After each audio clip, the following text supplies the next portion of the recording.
Good day guys! Siyempre nandito pa rin tayo sa Natalia, sa Laia. Siyempre, hindi natin paglalagpasin yung jet ski. Bali siyempre, safety first muna tayo, safety best. Bali 30 minutes, 3,000 pesos. Ayan o, tuturuan muna ako ni kuya. First time ko kasi nag jet ski tinry ko. Ayan o, ginaguide ako ni kuya.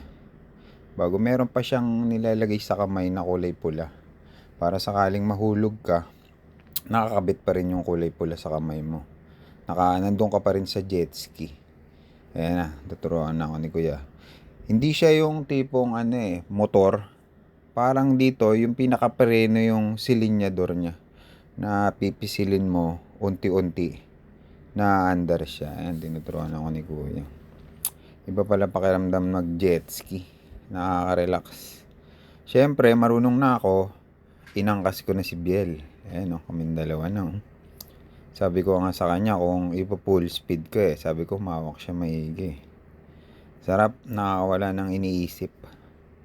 Yung 30 minutes, parang ang tagal-tagal din, di ba? Bago syempre, si Mrs. naman ang inangkas ko.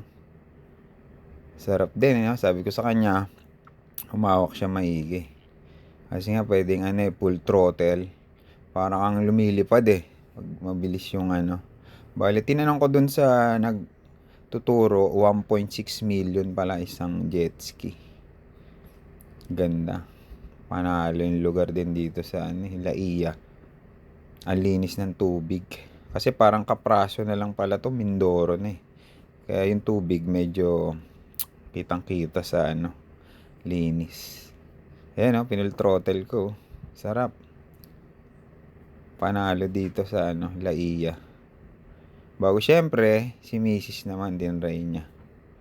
30 minutes kasi medyo matagal kaya siya naman na nag-try. Okay daw, masarap daw gamitin niya. Ayan, babalansin mo siya kasi pag liliko ka, tatanggalin mo yung throttle sa kamay mo. Thanks for watching!